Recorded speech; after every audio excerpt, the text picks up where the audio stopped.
اللهم صل على محمد النبي الأمي وعلى آله وبارك وسلم.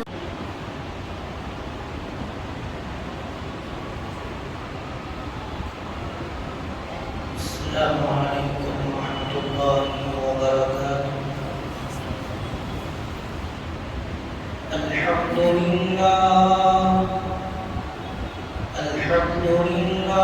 نحمده ونستعينه ونستغفره ونؤمن به ونتوكل عليه ونعوذ بالله من شرور أنفسنا ومن سيئات أعمالنا. من يهده الله فلا مضل له ومن يضلله فلا هادي له. ونشهد أن لا إله إلا الله وحده لا شريك له. ونشهد أن سيدنا وسندنا وحبيبنا ومحمدا صلى الله عليه وسلم. أما بعد فأعوذ بالله من الشيطان الرجيم. بسم الله الرحمن الرحيم. قل أعوذ برب الفلق من شر ما خلق ومن شر غاسق إذا وقب ومن شر النفاثات في العقد ومن شر حاسد إذا حسد. بسم الله الرحمن الرحيم. قل أعوذ برب الناس ملك الناس إله الناس من شر الوسواس الخناس الذي يوسوس في صدور الناس من الجنة والناس. آمنت بالله صدق الله مولانا العظيم. قال رسول الله صلى الله عليه وسلم كونوا عباد الله إخوانا وكما قال عليه الصلاة والسلام. رب اشرح لي صدري ويسر لي أمري واحلل عقدة من لساني يفقهوا قولي. اللهم صل على محمد وعلى آل محمد في أول كلامنا. اللهم صل على محمد وعلى آل محمد في أوسط كلامنا. اللهم صل على محمد وعلى آل محمد في آخر كلامنا. بزرگان محترم، خطبے کے دوران آپ حضرات کے سامنے دو مشہور و معروف سورتیں تلاوت کی گئی جن کو معوذتین کہا جاتا ہے، جس میں حضور کریم صلی اللہ علیہ وسلم پر جادو کا اثر اور اس کا دور، اس موضوع پر مجھے آپ حضرات کے سامنے کچھ کہنا ہے. دعا کیجیے گا اللہ پاک حق بات حق طریقے کے ساتھ حق نیت کے ساتھ آپ حضرات تک امانت کے طور پر کہنے کی توفیق دے. اللہ تعالیٰ زبان سے وہ باتیں نکلوائے جس سے میرا آپ کا امت کا فائدہ ہو. ان باتوں سے میری آپ کی امت کی حفاظت کرے جس سے فتنہ فساد شرور و فتن پھیلتا ہو. اللہ عمل کی دولت سے مالا مال فرمائے. ابھی جو سورت کی تلاوت کی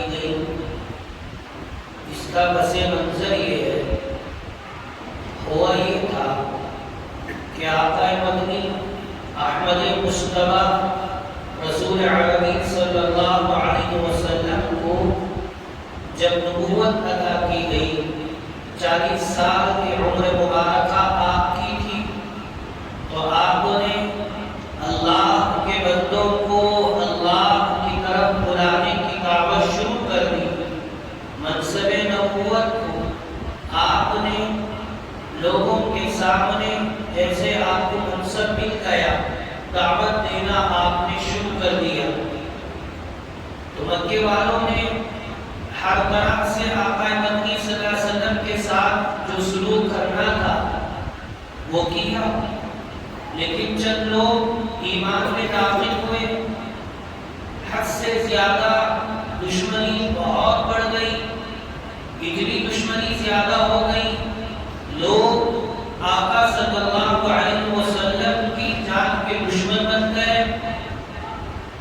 اللہ کی طرف سے آپ کو پیغام ملا کہ آپ مکہ چھوڑ دیں، 13 سال تک مسلسل ان کی اذیتوں کو، ان کی تکلیفوں کو آپ برداشت کرتے رہے۔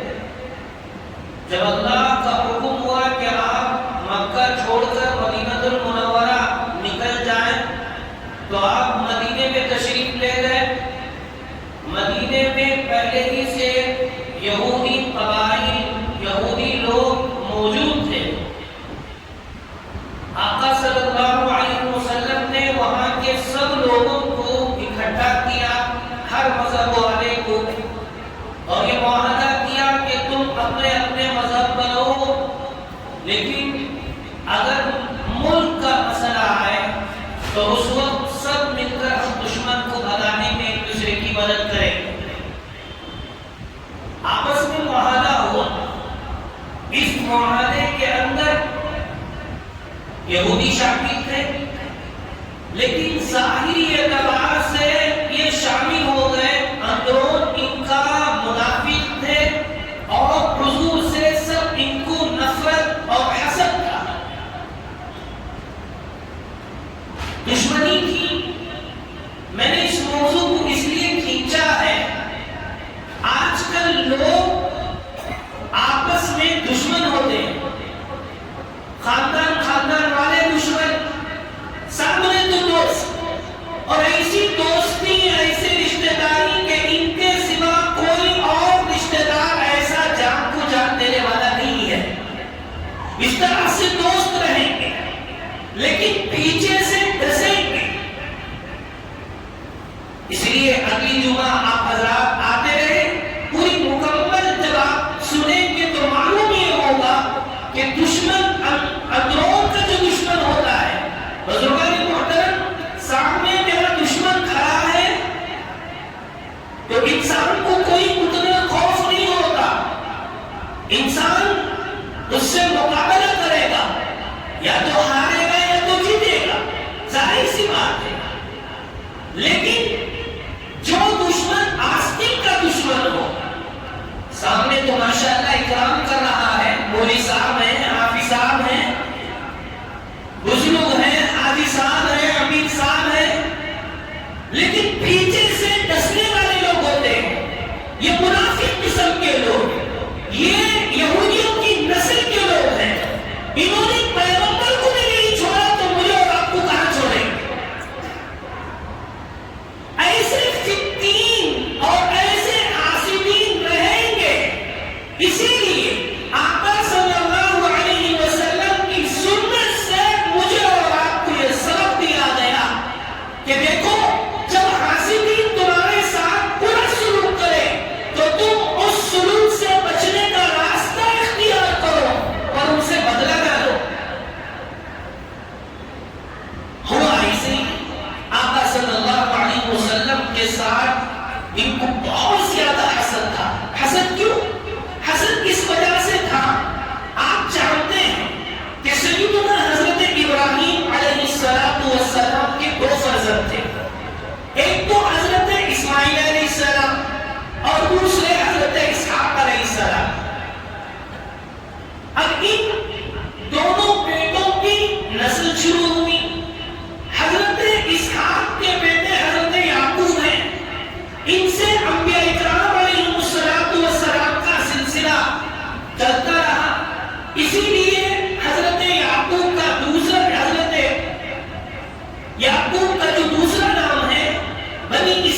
اسی لیے کہتے ہیں کہ یہ ان کی نسل سے اولاد میں سے ہے. اب نبیوں کا سلسلہ چلتا رہا.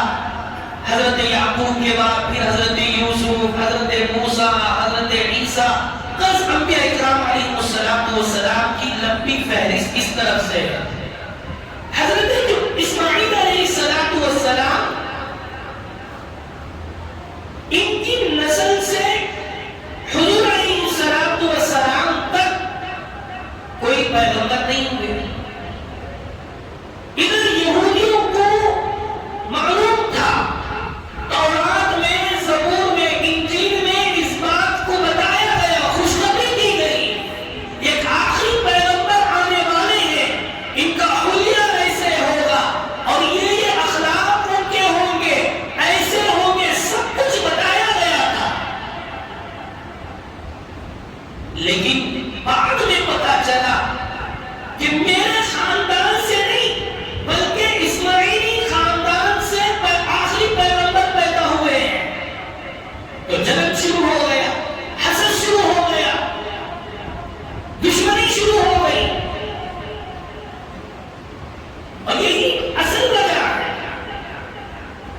آپ آج دنیا میں بھی دیکھ لیجیے، اگر آپ اچھائی پر ہیں، ماشاءاللہ اللہ آپ کو دولت دیا ہے، یا آپ ماشاءاللہ آپ کے بچے بہت اچھے ہیں، نیک ہیں، آپ کی روزی روٹی اچھی طرح سے چل رہی ہے، تو پھر دشمن کی نگاہ آپ کے اوپر ہوگی. خاندان والا حسد کرنا شروع کر دے گا. اور یہ حسد کتنی بڑی بری بیماری ہے، میں اگلی جمعہ ضرور آؤں گا.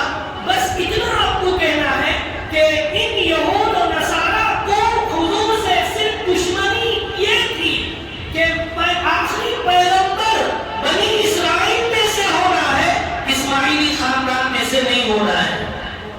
کیونکہ صرف یہی بندہ جو چاہتا ہے وہ نہیں ہو سکتا، اللہ جو چاہے گا وہی ہوگا. میں اور آپ یہ چاہیں کہ کسی کو نقصان پہنچانے، اللہ نہ چاہے، بزرگان محترم پوری دنیا والے مل کر اس آدمی کا بال برابر بندہ نہیں کرے. مجھے بڑی خوشی ہوتی ہے 11 اگست کو ہمارے اس دیجیے اہلی کے اندر جو حادثہ پیش آیا، حضور کے بارے میں جو ہوا سو ہوا. لیکن میں اصل کارگزاری آپ کو سناؤں، جن بچوں کو لے جا کر جیل خانے میں ڈالا گیا، آپ تعجب کریں گے. ان بچوں نے کہا کہ ہم 6 مہینے جماعت چھوڑنے تو دور کی بات، خزاں کرنا تو دور کی بات، ہم نے تکبیر اور تک خوف نہیں کیا. ہم تہجد پڑھتے ہیں روزانہ، اور ہر پیر و جمعرات کو ہم لوگ روزہ رکھتے ہیں. اور کئی بچے آپ تعجب کریں گے سورہ یاسین کو انہوں نے حفظ کر لیا ہے. بعض نام لے کر کہوں میرے اس نوجوان شعر کا جسے بچی مبارک کہا جاتا ہے، بڑی عجیب کارگزاری ہے اس بچے کی. اللہ اسے، اس نوجوان کو اور مزید دینی عادت میں ترقی عطا فرمائے. وہ نوجوان بچہ اس وقت اگر امام صاحب نہ ہو تو وہ امام صاحب کی جگہ کھڑے ہو کر نماز پڑھانے والا ہو گئے. دشمن کچھ اور چاہ رہا تھا، اللہ کی مرضی کچھ اور تھی. ہم جو چاہتے ہیں وہ نہیں ہو سکتا، دشمن جو چاہتا ہے نقصان پہنچانا وہ نہیں ہو سکتا. اور ان لوگوں نے، یہودیوں نے یہی سازش کی کہ کسی طرح سے نعوذ باللہ من ذالک نہ رہے پاس، نہ بچے بانسری، پیغمبر علیہ السلام ہی ختم ہو جائے، نعوذ باللہ. اب انہوں نے جادو کر دیا. لبید بن عاصم ایک یہودی تھا. حضور علیہ السلام جو آپ کنگا کرتے ہیں، اور کنگی کرتے ہوئے ظاہر سی بات ہے بال آ جاتے ہیں، ان بالوں میں اس نے آقا صلی اللہ علیہ وسلم پر جادو کر دیا. حسد کی وجہ سے دشمنی تھی. حاسد صرف 2 چیزیں کرتا ہے. حاسد مشکل ہوتا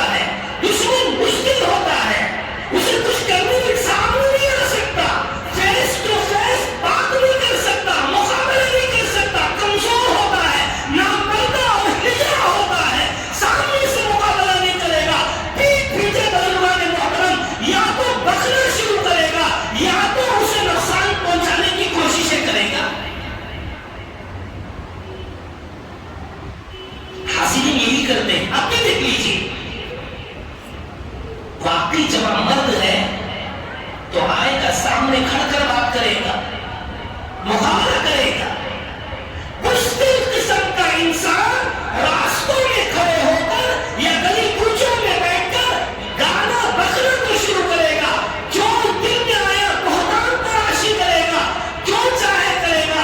مجھے یہاں رک کر آپ کو تسلی کی بات کہہ دو, ان دشمنوں سے ڈرنے کی کوئی ضرورت نہیں. کیوں؟ اس لیے کہ ان دشمنوں نے, ان منافقوں نے, ان حاسدوں نے نہ پیغمبر کو چھوڑا ہے, نہ صحابہ کو چھوڑا ہے, نہ اولیاء کو چھوڑا ہے. وہ ہمیں کیسے چھوڑ دیں گے؟ ان سے گھبرانے کی ضرورت نہیں. اب اس لبید بن عاصم نے آقا صلی اللہ علیہ وسلم کے اوپر جادو کر دیا. اس کا اثر کیا ہوتا ہے؟ دو باتیں ہیں, نوٹ کر لیجیے. اگر جادوگر پیغمبر کی رسالت میں رکاوٹ بننے کے لیے جادو کرتا ہے تو اس کا جادو اثر نہیں کرے گا. مثال کے طور پر سیدنا حضرت موسیٰ علیہ السلام پر جب دشمن غالب آنے کے لیے اپنا جادو کیا, ان کی رسالت کو روکنے کے لیے, ان کے اس معجزے کو دبوچنے کے لیے جادو پیش کیا تو اس کا اثر نہیں ہوا, بلکہ خود جن لوگوں نے جادو کیا تھا سب کے سب ایمان میں داخل ہو گئے. ہاں, اگر کوئی آدمی جادو کرتا ہے کسی پیغمبر پر ذاتی اعتبار سے نقصان پہنچانے کے لیے, پیغمبر بھی انسان ہی ہوتے ہیں. جیسے دیکھیے ہمیں جیسے بخار آتی ہے پیغمبر کو بھی بخار آتی ہے, ہمیں جیسے سر درد ہوتا ہے پیغمبر کو بھی سر درد ہوتا ہے. ہم لوگوں کو جو تکالیفیں ہوتی ہیں ذات کے اعتبار سے, تو ایسا ہی پیغمبر علیہ السلام پر جادو کا اثر ہو گیا ذات کے اعتبار سے. آقا صلی اللہ علیہ وسلم کچھ بات کہتے اور پھر آقا اما عائشہ سے کہتے کہ میں نے یہ بات نہیں کہی, حالانکہ ابھی کہتے رہے. مثال کے طور پر ایسا سمجھیے گھر کے اندر کچھ پکانے کے لیے کہا کہ بھائی یہ آج پکا دو. حضرت عائشہ رضی اللہ تعالیٰ عنہ نے تیار کیا تو آقا میں نے کہا حالانکہ کہتے رہے. یا کبھی کوئی کام آپ کر دیے ہیں پھر خیال ہوتا ہے کہ نہیں میں نے یہ نہیں کیا, وہ اثر ہو گیا. اب چند دن گزرے, آقا صلی اللہ علیہ وسلم کو خواب میں دو فرشتے آئے اور انہوں نے دیکھا کہ آقا ایک کو پوچھ رہا ہے کہ اس بندے کو کیا ہو گیا, دوسرا فرشتہ کہتا ہے کہ ایک کو جادو ہو گیا. کہاں ہوا؟ کہا کہ ایک کنواں ہے اور اس کنویں کے پاس اس یہودی نے لے جا کر وہاں پر یہ ڈال دیا ہے کہ آپ کے بال جو لمبے تھے اس میں 11 گانٹیاں باندھ کر کنگھی کے ذریعے سے اس نے وہاں کاٹ دیا ہے. پورے کا پورا خواب میں دکھایا گیا. آقا صلی اللہ علیہ وسلم صبح اٹھے اور جا کر حضرت عائشہ کو خواب کا تذکرہ کرتے ہوئے آپ تشریف لے گئے. وہاں جا کر اس کنویں کے پاس دیکھا تو واقعتاً وہ جو اشارہ کیا گیا تھا خواب میں وہ نظر آیا اور وہ 11 گھاٹیوں والا جیسے ہی ملا تو اس کے اوپر دیکھا کہ وہاں جو پانی ہے وہ پانی کا پورے اس کنویں کا پانی کا کلر بھی بدلا ہوا ہے. آقا صلی اللہ علیہ وسلم نے اس بال کو اٹھا کر آپ گھاٹیاں کھولتے رہے. یہ جو دو صورتیں میں نے پڑھی تھی ان دونوں صورتوں میں 11 آیتیں ہیں.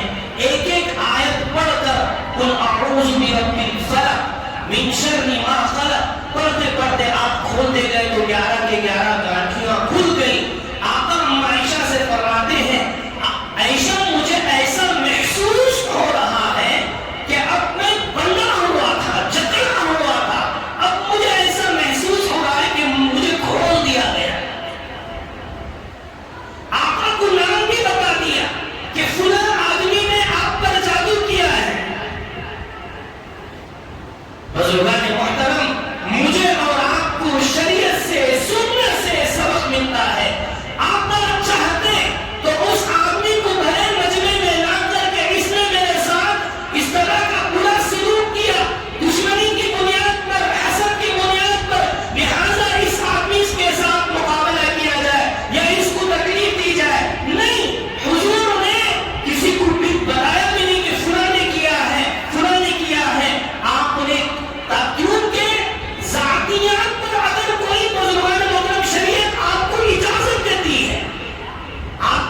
کوئی ظلم کیا، آپ بدلہ لینا چاہتے ہیں، ویلکم، آپ کر سکتے ہیں، لے سکتے ہیں. اندر نفس بالنفس والعین بالعین والانف بالانف، قرآن میں آپ کو اجازت ہے. کسی نے آپ کی ناک پھوڑا تو آپ اس کی ناک پھوڑیے، کسی نے آپ کی آنکھ پھوڑا تو آپ اس کی آنکھ پھوڑیے، کسی نے آپ کا کان پھوڑا تو آپ اس کے کان پھوڑیے، کسی نے آپ کے دانت توڑے تو آپ اس کے دانت توڑیے. شریعت نے اجازت دے رکھی ہے. لیکن اخلاق والا، نبی کی سیرت پر عمل کرنے والا وہی آدمی ہوگا جو اس کو معاف کر دے. والکاظمین الغیظ والعافین عن الناس، ایمان والوں کی صفت بتائی گئی، وہ لوگ غصے کو پی جاتے ہیں اور ان دشمنوں کو معاف کر دیتے ہیں.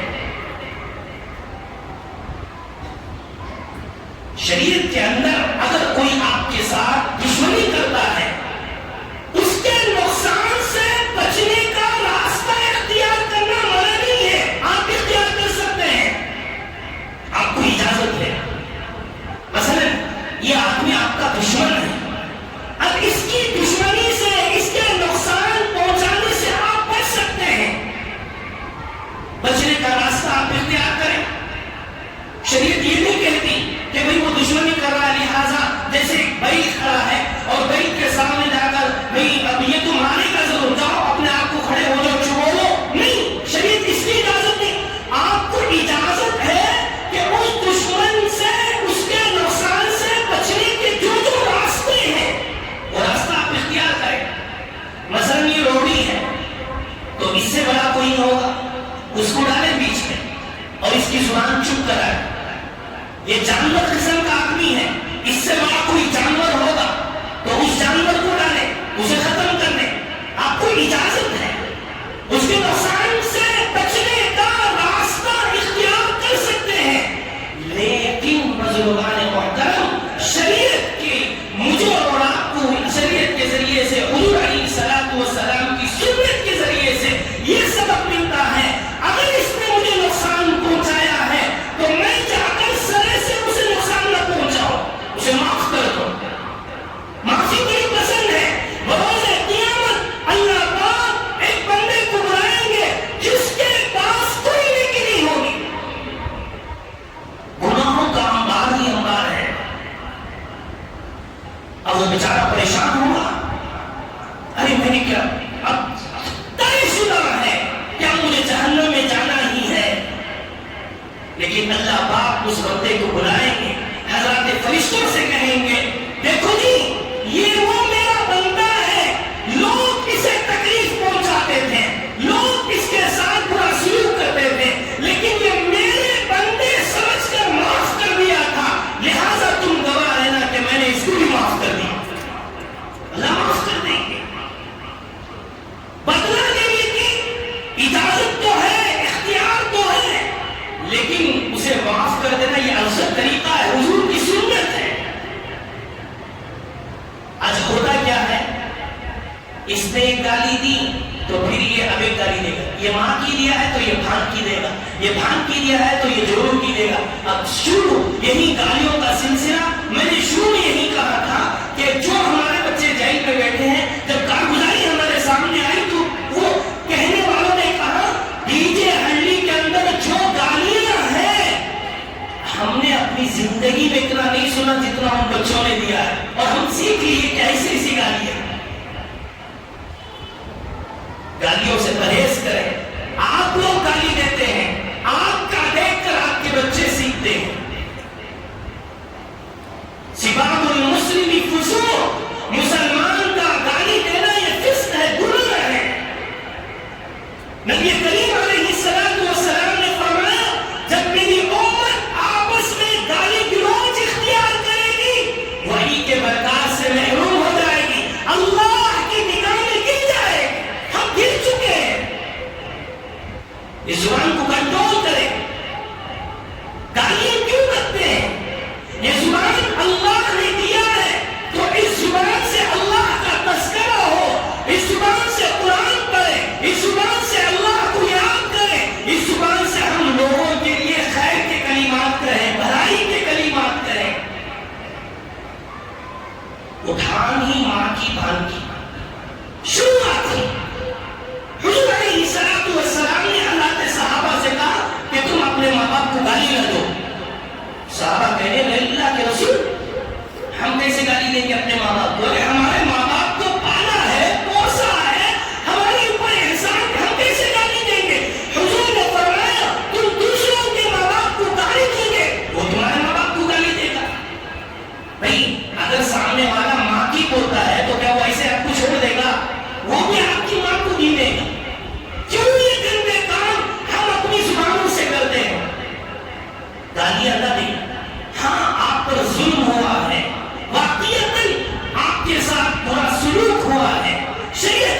دے رہی ہیں کہ آپ اس سے بچنے کا راستہ اختیار کرتے ہوئے بدلہ نہ لیں بلکہ بزرگان محترم معاف کر دیں.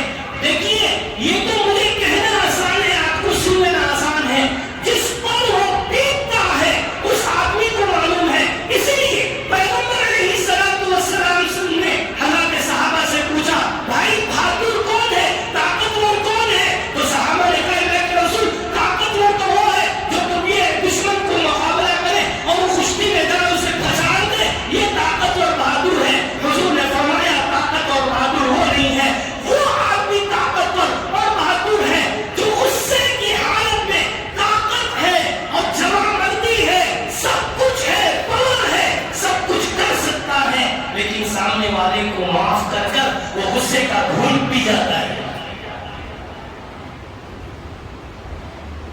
دشمن ہمیشہ چاہتا یہی ہے کہ آپ کے ساتھ برا سلوک کرے. اب یہ ہے کیچڑ، یہ ہے پخانہ، یہ ہے گندی چیز. اب کیوں اپنے لباس کو گندا کریں گے؟ کئی لوگ آتے ہیں، ہم ان کے ظاہر کو دیکھ کر سمجھ جاتے ہیں کہ بھئی یہ منافق قسم کا آدمی ہے، اس کے منہ لگنا بھی بیکار ہے. بس سلام بیان کیجئے، قرآن کو بار بار پڑھیے. کلام مجید میں اللہ پاک کہتے ہیں وَإِذَا خَاطَبَهُمُ الْجَاهِلُونَ قَالُوا سَلَامًا. جب کسی جاہل سے، کسی بدتمیز آدمی سے، کسی منافق سے، کسی کیچڑ قسم کے انسان، کسی برے قسم کے انسان سے ملاپ ہو جائے، سلام کرو، آگے بڑھ جاؤ. بیکار ہے اس سے منہ لگنا. اس لیے جہاں ہم رہتے ہیں ظاہر سی بات ہے یہ ہمارا جو معاشرہ ہے سب مل جل کر رہنے کا ہے. لڑائی جھگڑا آپس میں نہ ہو. وہ آپ کے ساتھ بدتمیزی کے ساتھ پیش آتا ہے، کوئی بات نہیں، اسے ویلکم کریں. من تواضع للہ رفعہ اللہ. جو آدمی تواضع اختیار کرتا ہے اللہ پاک اسے ہی بلند کرتے ہیں. بھئی آپ نے مردے کو دیکھا ہے، مردے کا ہر پارٹ سخت ہو جاتا، اکڑ کر رہتا ہے، اسے جتنا بھی بھینڈ کرے وہ بھینڈ نہیں ہوتا. ہم انسان ہیں، ہم زندے ہیں، ہم اور آپ جی رہے ہیں، ہمارے جسم کے اندر روح ہے، ہم زندے ہیں، ہمیں جھکنا ہے. وہ جو بدتمیز قسم کے انسان ہوتے ہیں وہ مر چکے ہیں، ان کا ضمیر مر چکا ہے اور ان کے اخلاق مر چکے ہیں. وہ صرف ظاہر میں تو زندے کی طرح ہے لیکن ان کا سب کچھ مردے ہی مردے کی طرح ہے. وہ اکڑنے والے اکڑنے کے لیے دیجیے.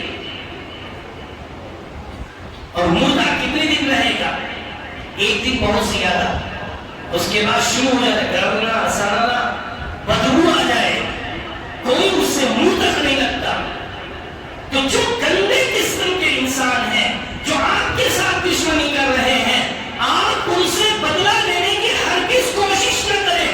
ہاں ان کے نقصان سے بچنے کا راستہ اختیار کریں جیسے پیغمبر علیہ السلام نے راستہ اختیار کیا. یہ دونوں صورتیں پڑھ کر آپ نے ہمیشہ، اسی لیے حدیث منورہ میں رسول علیہ السلام نے فرمایا جو بندہ ہر نماز کے بعد یہ صورتیں پڑھتا ہے، صبح و شام یہ دو صورتوں کی تلاوت کرتا ہے، فرمایا پیغمبر علیہ السلام نے اللہ پاک اس بندے کو آفتوں سے، مصیبتوں سے، پریشانیوں سے نجات عطا کرتے ہیں. آپ اس کو پڑھیے. یہ چھوٹی صورتیں ہم یاد کر لیتے ہیں لیکن بہت پاور والی صورتیں ہیں. اگلی جمعہ ضرور آپ تشریف لائیے گا. ان صورتوں میں حاسد کون ہے، حاسد کی کیا اس کی کیا سزا ہے اور یہ کب حاسد کی کیا تمام چیزیں آپ حضرات کے سامنے آئیں گی.